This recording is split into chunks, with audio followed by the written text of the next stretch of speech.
Foundation, Amity Schlaze.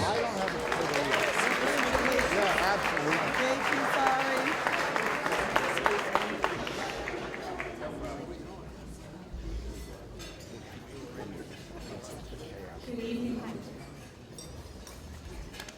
I'm honored to see MP Freeland is here. Just joined us. Welcome to a night of contest.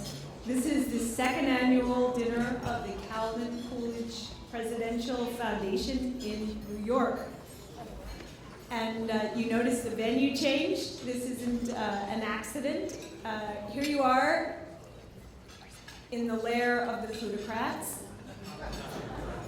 because we are debating the plutocrats tonight, and wealth and the distribution of wealth. I can't think of any place better than to be in J.P. Morgan's hiding place. We are well aware we're meeting on a night in a week when there's been a greater contest, the contest of the midterms, and the lawmakers are coming in this winter, and the concern is, some of you are writing about it already, that once they're elected, what are they going to say and what are they going to do? That's not so clear yet. And who are their models? We know some of their models, but it's as though they don't have quite enough models, do they? Right? And there's somebody missing from the picture. We think the somebody, the model who is missing, is Calvin Coolidge, a politician different from the others.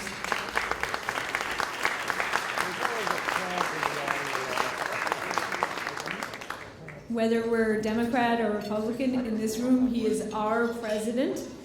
And Calvin Coolidge did know what to say and what to do. And even if you don't agree with him on every position he took, his positions can well inform our own.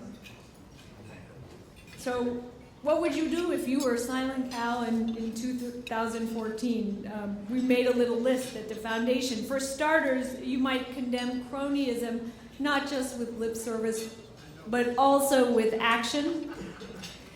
President Coolidge worried so much about cronyism. This is a man who cut the label out of his business suits and his evening suits when he gave them to the Goodwill so that no one would profiteer and commercialize the presidency.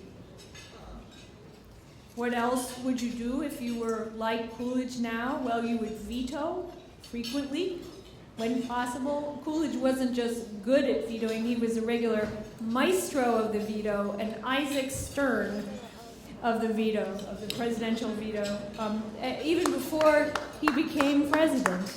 Let's pause and consider that. Even before he became president, when he wrote his father was a lawmaker up in Montpelier, he said, "It's better to kill a bad bill than to pass a good one." And he also was quite suspicious of too many laws. Right? A few other things Coolidge thought about and might have done. Maybe he had some different models on foreign policy. He was not an automatic interventionist. He always hesitated before going overseas. That's interesting. Taxes, he was a low-tax president indeed, but he wasn't quite the modern supply-sider. And I'm going to take your time this moment to tell you a story that makes that clear. The White House always has pets. And what do they usually name the pets? Barney, Bo, right? Socks.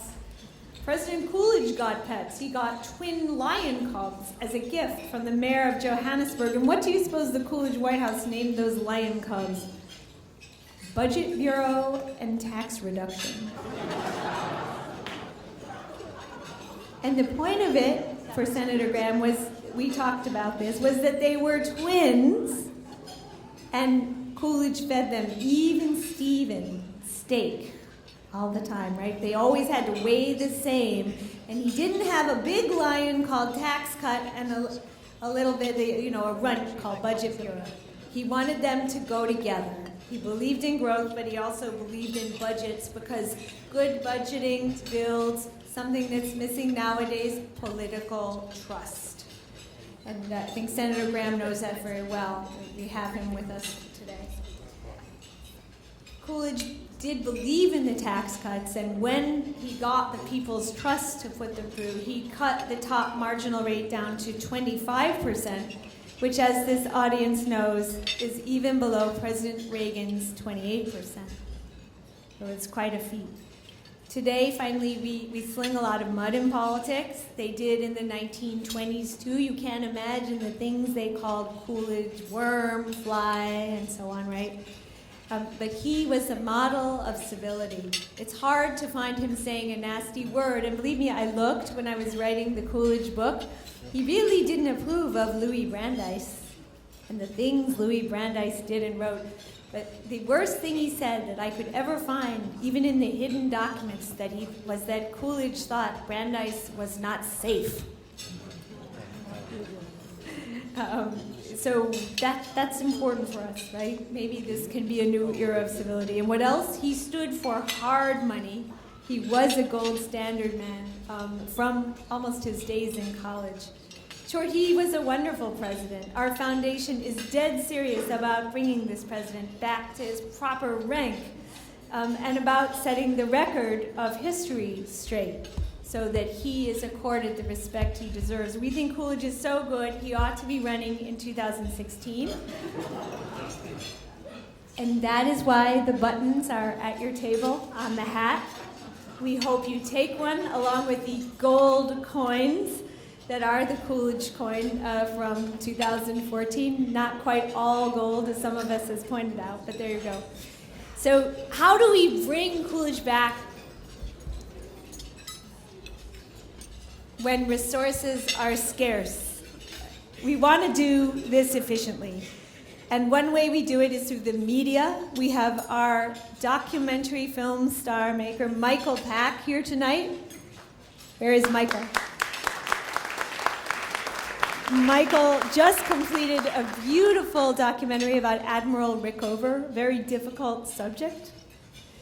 We think Coolidge is sort of like Admiral Rickover. I hope you get to meet Michael and to work with him. We also like to work with future multipliers, especially young people who can carry the Coolidge message. At the foundation, we've noticed that scholarships and prizes and competitions, well, people like competition a lot. And when they compete, they learn. And when they learn, they know and they tell others. So we've come to favor competition. You think of the Rhodes Scholarship in England, right? And that's a competition that has certainly done a lot for a name, right? Nobody even knows who Cecil Rhodes was, or some of the less good things Cecil Rhodes did. They just know they want a Rhodes, right?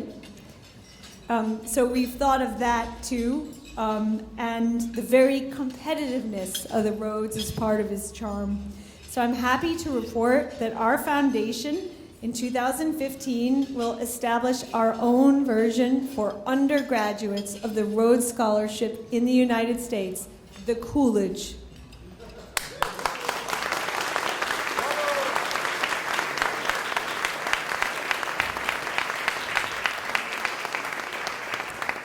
This is a policy-oriented college scholarship in the United States. I'll say that again. And a full ride. Very unusual merit scholarship in the United States.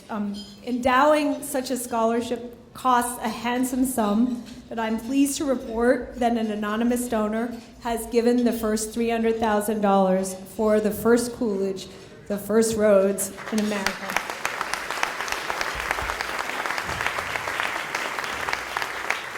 Please come and talk to us about this. We aim for 10. And help us complete this. Other work we do is farther along. This spring we highlighted a different view of the currency, for example, with our dollar event at the Union League, where Jim Grant spoke. We aim to present all kinds of economic views at the Coolidge Foundation, even some that are not represented in the Council of Economic Advisors. The sponsor there was our valued partner, Marketfield Asset Management, and the Lehrman Foundation. We thank you. I know those who were there know what I mean. It was a great event, and we had the same singer, Mary, who sang about the Coolidge dollar. We've begun to get Americans, more of them, used to celebrating the 4th of July with President Coolidge at his home in Plymouth Notch, Vermont. That's where we are based. The 4th was his birthday, as many of you know, and we are reading his beautiful autobiography aloud all the way through in a marathon reading. It's not too long. Silent Cal was brief, and it's a beautiful book. In a marathon session in the afternoon on the 4th. We had a wonderful such session this year led by Rich Lowry of National Review. His colleague Jack Fowler is here, and a whole crowd, up to 50 people, read from Coolidge's autobiography. Please come. It's an elevating thing to do because Coolidge was such a spiritual man and beautiful writer. What else can I tell you? Coolidge really loved budgets. He called them his obsession. How many politicians do that, except for Senator Gramm? He said, it's kind of an obsession with me. And so we have the honor to host, very timely, on Capitol Hill next week with an honorary co-host, Senator Sessions, a one-day event on the budget process and changes to it that might be ready now, especially after there's been some political change in Washington. We invite you to this conference. There'll be many former CBO and OMB directors there. Finally, and this is our core work, Coolidge loved policy and debate, the civility and the substance of debate. Around the time he finished high school, when he was about the age of our Team USA and our Team Canada kids, he wrote in that elaborate way with a lot of adjectives that the power of the tongue could be mightier than that of the sword. And he described one of his own debates and how much he'd learned from it. When I was home, I'll pretend I'm Coolidge, that summer I took part in a small neighborhood debate in Plymouth Notch in which I supported the gold standard. The study I put on this subject well repaid me. He saw the value of the pedagogy of debate. At the Notch, in the President's honor, we have established a debate program with our partner, Dartmouth Debate Institutes. I'd like Nicole Serrano and Cherian Koshi to please stand up so you can see them. There they wave a little and wave. Sometimes there are people you love, and every year when you work with them, you wish you could work with them some more. That's how we feel about these two. First we met Nicole, now I think 3 years ago. Due to Nicole's work with us, hundreds of young people converge on the Notch to debate economic issues the president loved, such as tariffs. He was on the wrong side of the tariff debate. Property rights, or economic growth. In June, this coming June, thanks to Cherian and his Speech and Debate Association, where Nicole now works when she isn't running the Dartmouth Debate Institutes, we're even going to host a training camp that will specialize in training candidates for Team USA and maybe even Team Canada. And we'll be bringing experts in to help these young people get ready. Tonight, we thought we'd give you a taste of what the foundation does at the Notch, because this is all summer, but some of you were not there, some were, by hosting a sample debate right here. One of Coolidge's predecessors, a different kind of president, Theodore Roosevelt, thought that wealth ought to be distributed and redistributed. Here's what TR said: "The man of great wealth owes a peculiar obligation to the state." That's what TR said. But Coolidge saw matters differently. He said, "Don't expect to help the weak by pulling back the strong." And we thought, why not argue it over? Why not in 2 rounds? So tonight, our proposition is resolved: redistribution of wealth is necessary to help the poor.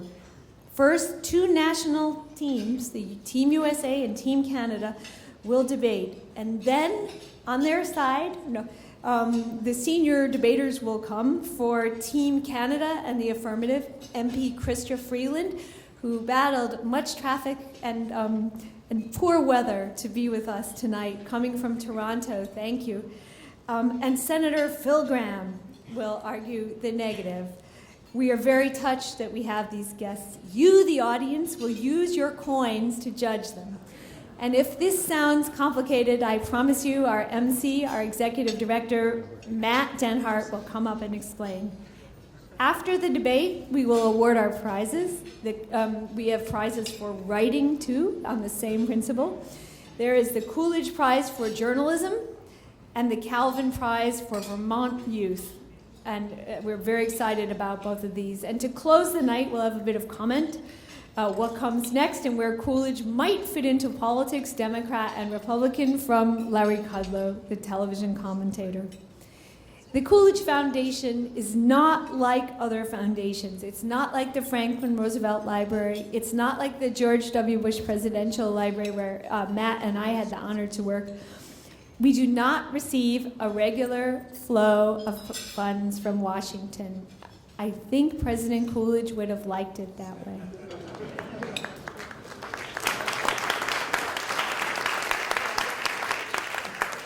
But that means we do rely on private gifts, your gifts, so we want to thank our board, some of whom are here, and our advisory board. If you are on our board or our advisory board, and I saw Cal Thomas and Gaurav Tiwari, could you please stand so that we may honor you?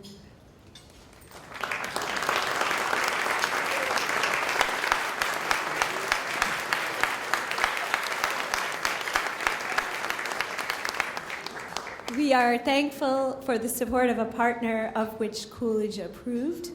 He was a state federalist. The state of Vermont, represented tonight by our dear friend John Dunville. And which table is John at? Don't need to stand, but please wave, John. Oh, there's John, and we are so happy to have John back in New York. And finally, we'd very much like to welcome Jenny Sales Harville and her husband, David Coolidge's. Are you here, Jenny? Oh, yes, there.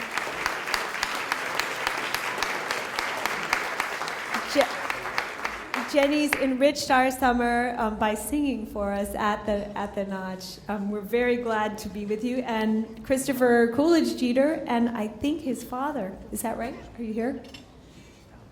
Chris?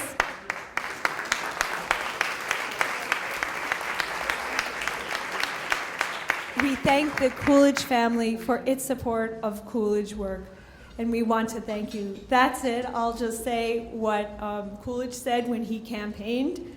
I want your vote, I need your vote, and I appreciate your vote. And now please welcome Lieutenant Colonel Jerry Whiffler of the U.S. Marine Corps to lead us in the Pledge of Allegiance. Thank you.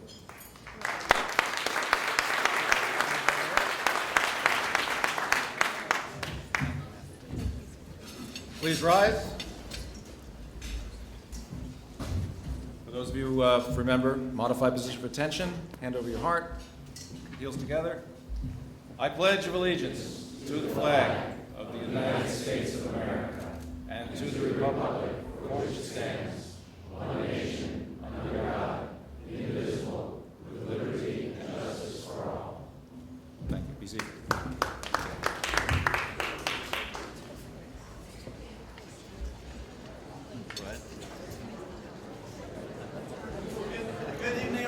Thank you for being here. We are so excited to have you here at our second annual New York dinner to celebrate Coolidge, to celebrate our country, and to hear some great debate. As Amity said, this is a night of contest. This is really a night of contest. We have a couple major contests that will go on tonight. Of course, we're going to get into our Coolidge Prize for journalism, a $20,000 prize. It's now in its second year for the writer that best exhibits the qualities and attributes of Calvin Coolidge. This is a major, major award we hope will encourage more people to explore Coolidge and his values and write about them. We also have a Calvin Prize for Vermont Youth for Vermont writers who write about President Coolidge. We'll hear about that later tonight. But first, we have two major debates, as Amity mentioned. We are debating the topic, resolved redistribution of wealth is necessary to help the poor. I think it's a good topic, very, very timely and very important. It's something that there's some disagreement about in the country, and something that I think Coolidge can lend a lot of guidance to. So the way it's going to work, we're going to have these two debates. Joining us first will be Team USA and Team Canada. Now you might be wondering, who are these people? They're smarter than me, and they're smarter than probably most people in the world. They're young people. They're the national teams for the USA and for Canada. These teams compete internationally. In fact, we're very lucky to have 2 from each team here with us this evening because their fellow teammates are in Germany competing at this very time. So tonight we're going to have Team USA debating Team Canada. Team Canada will take the affirmative. So they will argue that redistribution of wealth is necessary to help the poor, and Team USA will argue the opposite. Now this room, you have a very important job, so you need to make sure that you're paying close attention. You're going to judge our debates tonight. You're going to judge both the Team USA and the Team Canada debate, and you're also going to judge Ms. Freeland and Senator Gramm's debate. You're going to judge them as a whole. Now, Amity mentioned the coins. Does everyone have their coins? Why don't you go ahead and hold it up. Make sure everyone has their coins. Good. Okay. So this is not going to be like you voted on Tuesday, where you just cast, one vote, and that's who you vote for. We're going to see if our debate tonight changes your mind. So to do that, we need to figure out what the room thinks to start, right? So if you can take one coin out of your bag, leave the other one in there and keep it safe because you're going to need it later tonight. So take one coin out of your bag. Wonderful. And now we'll have people coming by with the top hat. You see the top hat on your table. We'll have people coming by, and they're going to collect your coin. So look for the person who you agree with right now before you hear a debate, okay? So if you agree with the affirmative, that means you think that redistributing wealth is necessary to help the poor, put your coin in that hat, okay? If you think the opposite is the case, that it's not necessary, then put your coin in that hat, the negative hat, okay? Does that make sense? The folks coming around, and they'll be around in just a minute, will help you if you have any questions. Okay? Now keep in mind, later in the evening, we're going to do this again. And I hear people already thinking about what they think. Okay? Later in the night, we're going to do the same thing, and we're going to ask you again. And you might change your mind after you hear our debates. And so the winner of the debate will not be who has the most total votes. It'll be which side gained more adherents. All right? So whichever side convinces more people to believe them will be called the winner for tonight. And you're going to keep in mind both the Team USA and Team Canada and the debate between Ms. Freeland and Senator Gramm. Okay, now while they're coming around to collect your coins, it's my pleasure to introduce Team USA and Team Canada. So we can have a bit of quiet while I tell you about the star students that we have joining us this evening.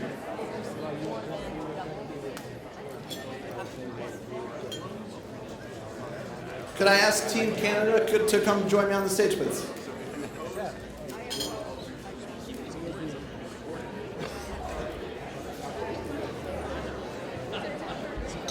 Sorry?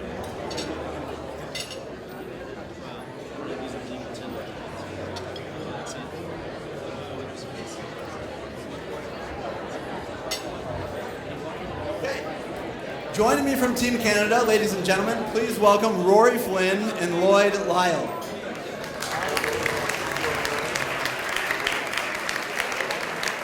Rory is a junior from Halifax, Canada.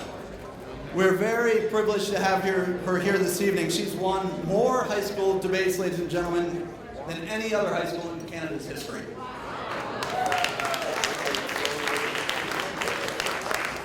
Rory is a Pan-American and Oxford Cup champion, and she's a multi-year member of Team Canada and a veteran on the team.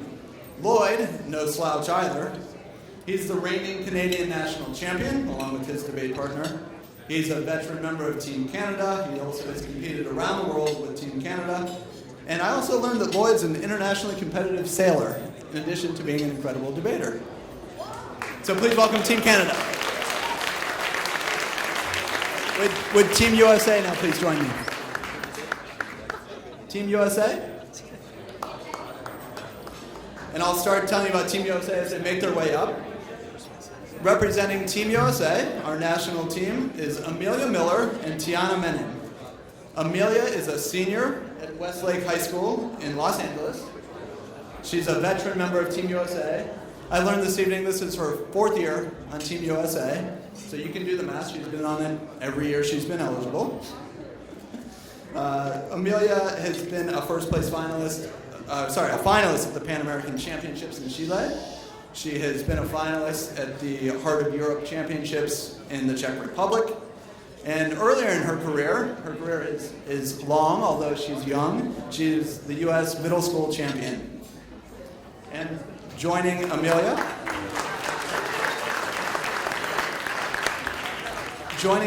is Tiana Menon. Tiana is a senior from Grand Junction, Colorado. So we have two Westerners, and we're very happy to welcome them here east. Tiana began debating just in high school and has quickly climbed the ranks. She's a multi-year member of Team USA as well, a real veteran, and has competed in many countries around the world. So please join me in welcoming Team USA.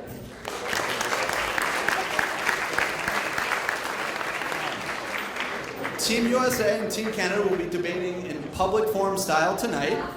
They're real pros at this, so I'm going to turn the mic over to them, and you're going to hear a lively and very informed debate from Team USA and Team Canada. Team Canada will speak first, and I believe Lori Flynn is our first speaker, so welcome, Lori.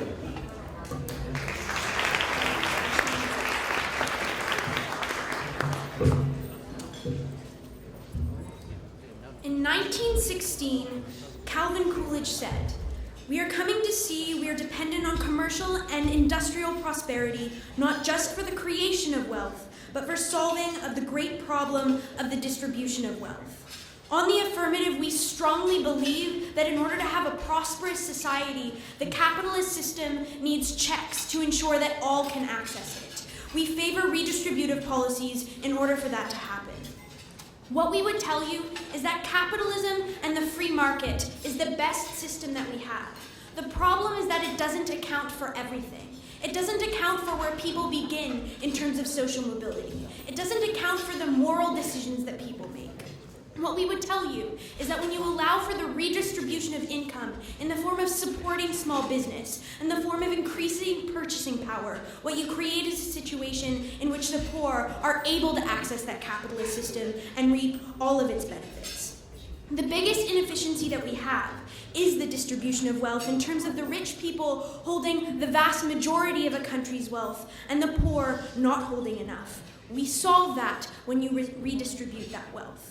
Secondly, what we would tell you is that you create a lack of social stability when you allow for income inequality to exist in perpetuity. Chrystia Freeland said, she told you, that what starts as a meritocracy can very quickly become an aristocracy. When that happens, you see movements like Occupy Wall Street. You see people demanding change because they do not view a system that actually suits their need.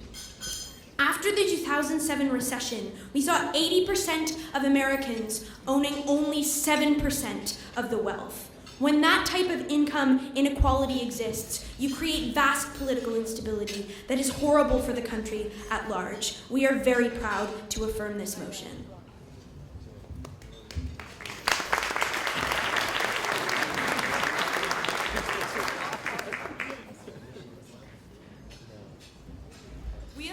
Resolution today because we believe that government redistribution is not necessary and that economic growth and philanthropy can better serve the poor. So first, innovation and economic growth help the poor. The best way to aid those in need is through job creation. By reinvesting wealth in a productive economic activity, such as starting new businesses, job opportunities are created and the economy is made more prosperous overall. And a prosperous economy is conducive to social mobility. Consider a relatively poor society. It's hard to build a business when there aren't roads and a port to bring your goods to market or money to have the loan to buy the goods. Societies without infrastructure like this trap people in a cycle of poverty. And finally, competition created by the free market gives companies an incentive to make products better and cheaper. This drive to innovate quickly increases accessibility to goods and services. And the poorest people in the most economically free nations have an average income that is more than twice the average in the least free economic nations. President Coolidge summed this up perfectly. It's worth repeating. Don't expect to build up the weak by pulling down the strong. But second, the government is the worst agent to redistribute wealth. Instead, we should rely on private philanthropy. Governments lack competition, so market forces never combat inefficiency, overhead, or waste. All countries bear witness to this phenomenon where wasteful spending on welfare and austerity programs have universally come under fire. But moreover, politicians are disincentivized to make cuts because often wasteful programs are politically popular. Politicians get broiled in the media, even though there might be good reasons to cut certain programs because people view them as necessary. Philanthropists are better suited to help the poor. While governments design blanket policies, charities focus on and adapt to specific causes. Charities compete for funding and must be accountable to their donors as well. And people have historically been willing to help their fellow humans in need. In 2013, Americans donated $335 billion. If this much was given, when there were also taxes for competing government programs, imagine how much more would be given if these taxes were decreased. So because we believe that the government redistribution is the worst of all evils and there are better alternatives, we firmly negate the motion.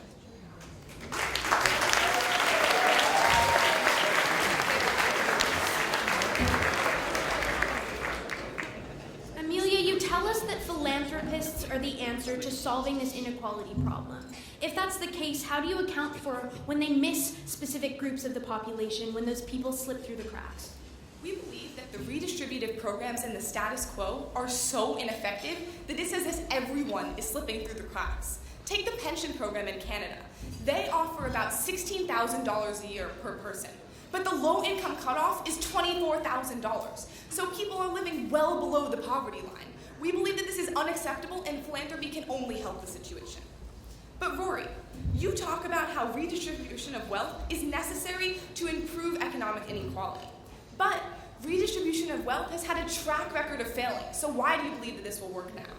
We believe in affirmation that the reason why redistributive policies of the past have failed is not necessarily because they are economically unsound, but because of a lack of political will or because of political stagnation that halts them from ever reaching their full potential. Not only do we think that political will exists in this case, but furthermore we think that actually gearing these redistributive policies to targeting the problem of not enough innovation in lower classes is the best way to target income inequality. Amelia, you tell us that you create a better society. What happens when movements like Occupy Wall Street happen because income inequality is something that persists? We would argue that protests like Occupy Wall Street were about extreme inequality, but not about the agent who should redistribute wealth. So these protests just beg the question of whether philanthropy or government can do the job better. And we'd argue, in addition to the arguments we've already made, that the very fact that these protests exist, in spite of the programs that they argue are so effective, is proof of how little work they're actually doing to help the poor. But Rory, you say that redistributive policies give the middle class more purchasing power, but how can they have money to spend on non-essentials and they can barely afford the basics with the money they're given? That's just the problem. The problem is that they can't use the money that they have to actually spur economic growth when they're worried about putting food on the table. What we would say in affirmation is that when you give them the opportunity to start a new business, get more purchasing power, or to have a better job and get more purchasing power through that job, you solve that problem, you allow them to spur economic growth, and redistribution is absolutely necessary in order to fulfill that goal.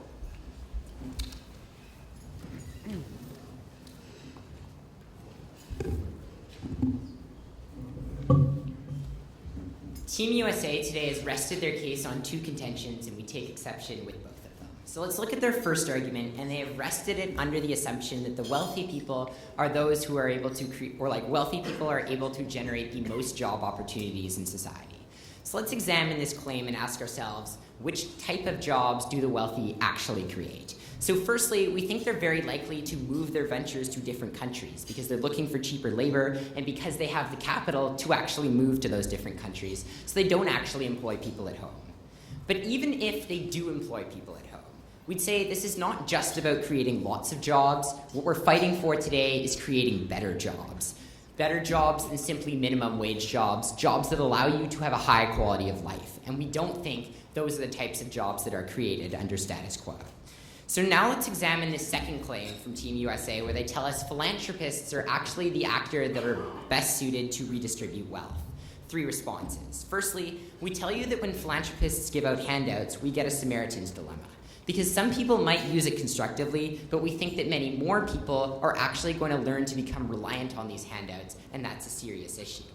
Secondly, we think this claim actually relies upon the fact that all wealthy people have a moral compass. And while we've certainly seen examples of individuals that do this, we don't think it's fair to rely on all of them to always have to give their money away to charity. We don't think it's fair to rely on there being enough of them to actually meet all of the need. And then finally, we recognize that this problem impacts everyone. Because when we see social instability, as Rory talked to you about, all of society pays the price. We don't think it is fair to rely on a handful of individuals that happen to have the economic means out of the goodness of their hearts to actually come forward and solve this problem. We don't think it's fair to rely on people like Bill and Melinda Gates to fix all the problems in our society. The United States is a country with a wider wealth disparity than any other major developed nation. We absolutely think that government is the actor that has to address this.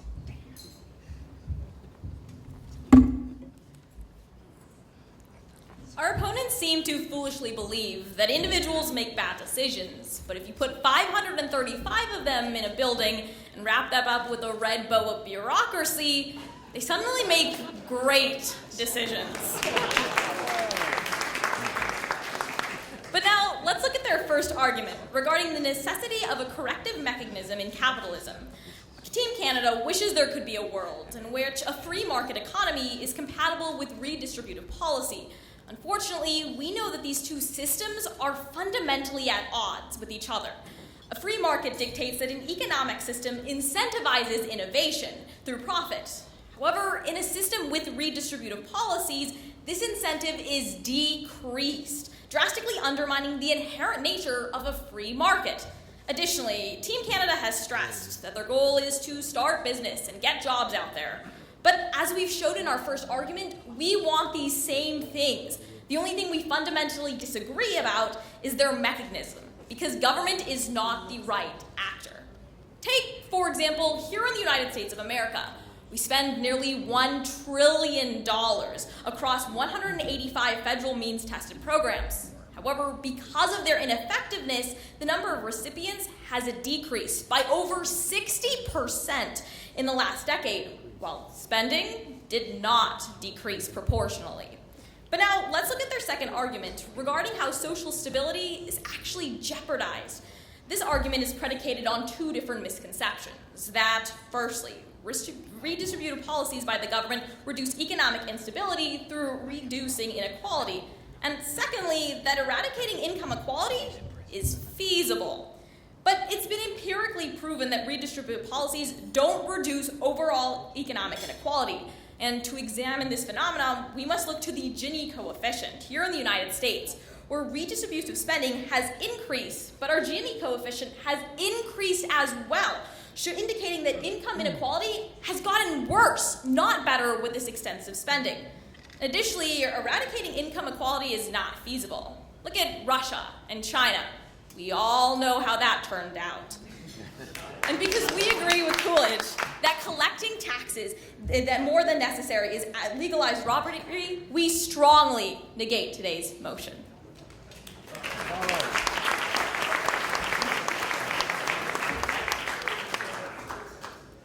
Tiana, the Great Gatsby phenomenon tells us that as income disparity increases, social mobility decreases. How is your side going to respond to that?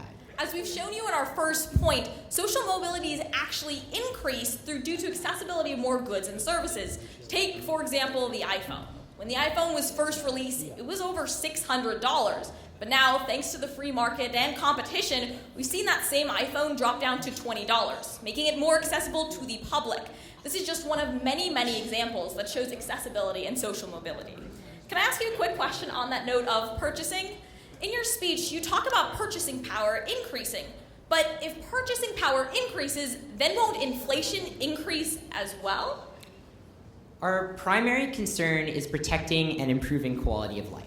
We are not going to condemn poor people to always being poor so that we can deal with a minor inflation problem.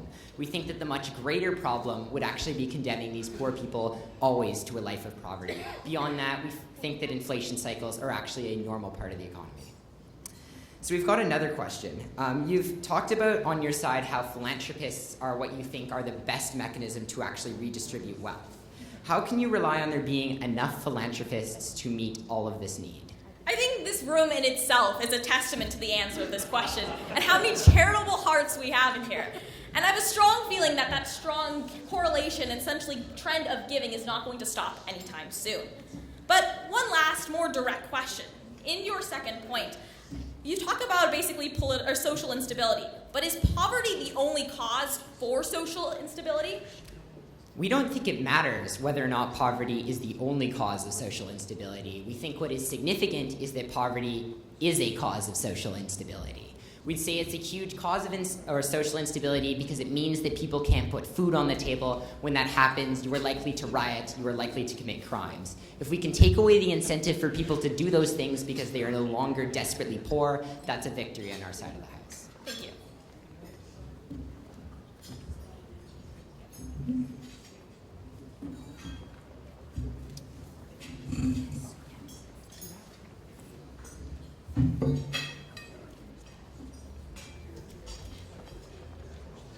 Perhaps this room is a testament to how many people are willing to give, but it is not a testament for the wealthy in perpetuity having to bear the brunt of the responsibility of society's woes. In affirmation, what we believe is that the government, the body designed to take care of collective action problems, is the body destined to deal with this inequality issue. I want to ask a couple of questions. How do you get jobs? How do you get the best jobs? And who is the best at providing them? On side affirmative, we don't believe that the best jobs are the ones that are always created by the wealthy. We want jobs that are domestic. We want jobs that allow people to have a living wage. But furthermore, we want to allow people to create their own jobs. We want to support small business. We want to support innovation in that scale. Side negative falsely lies their case in the idea that as affirmative, we oppose the free market system. We don't. In fact, what we would tell you is that when you allow for everybody to have the purchasing power to access that system, you increase innovation.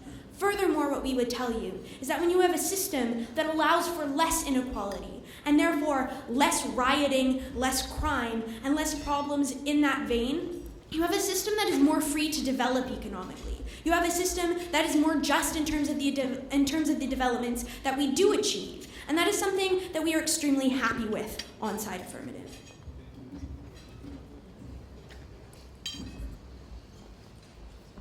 Our task in this debate is not to make society perfectly equal. We know that's impossible. We need to figure out who can better help the poor. And it's clear today that Team USA is the side that will do this best. We say that a rising tide lifts all boats. As the economy grows, jobs are created, innovations are spread, and social mobility is made possible. And the empirics are on our side. Let us remind you that the poorest people in economically free nations have more than double the income of those with restricted freedoms. It's why even the worst off people in the US or other countries can have iPhones and computers and technology. On this, the two teams agree. Where we split is on the compatibility of redistributive programs by the government. We believe that government redistribution undermines the incentives that make the free market so valuable. When people cannot keep the profits they make, the incentive to innovate that leads to so many benefits for the poor are destroyed. Team Canada fails to realize that these two systems are fundamentally incompatible. And because we believe in the time-tested capitalist system, we ought to reject government redistribution and let the free market and philanthropy do the job that they know how to do best. Amelia, you tell us in your speech that it is impossible for us to cut impractical redistributive policies. If that's true, can you please explain to me the recent results of the midterm elections? We would argue that the results of the midterm elections are the product of a historical pattern of the party in power really suffering during the midterms of the second term, and a product of Obama's overwhelming unpopularity. But even if we do believe that these politicians won by their promises to cut programs, because of government gridlock and the demands of constituents, we're not optimistic that these would be fulfilled in the coming years. Lloyd, The Deputy Governor of the Bank of Canada just this morning reported that the middle class's debt is at a record high and it threatens the Canadian housing market. Why haven't redistributive programs prevented this? Amelia, Canadians are very persistent. Just like my dating career, even though things might look very dire right now, I am confident they're going to turn around.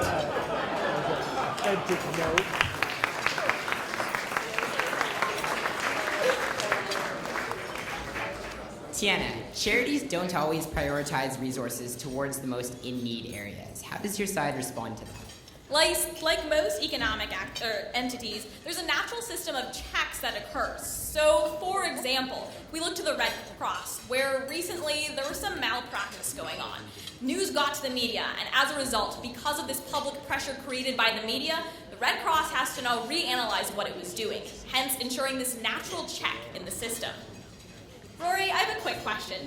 So in your speech, you talk a lot about the effectiveness and accountability of governments. But if over $30 million of your most valued resource, maple syrup, was stolen from your government, can we expect them to be accountable with their own people? So, Tiana, that is a very sticky situation. But what we recognize on our side of the house is that a government is valuable when it prioritizes its people over its resources, its humans over its maple trees. So I think that that's actually something that I'm not too worried about. Thank you.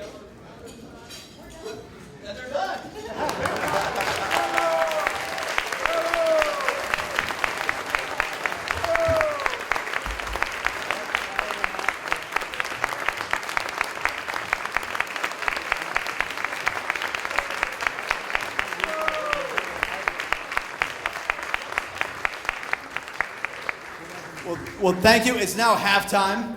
It's our night of contest, and it's halftime of the contest. You should be getting your entrees if you don't have it already. We hope you'll enjoy your dinner. When we come back, we'll have Senator Phil Gramm and MP Chrystia Freeland in round 2.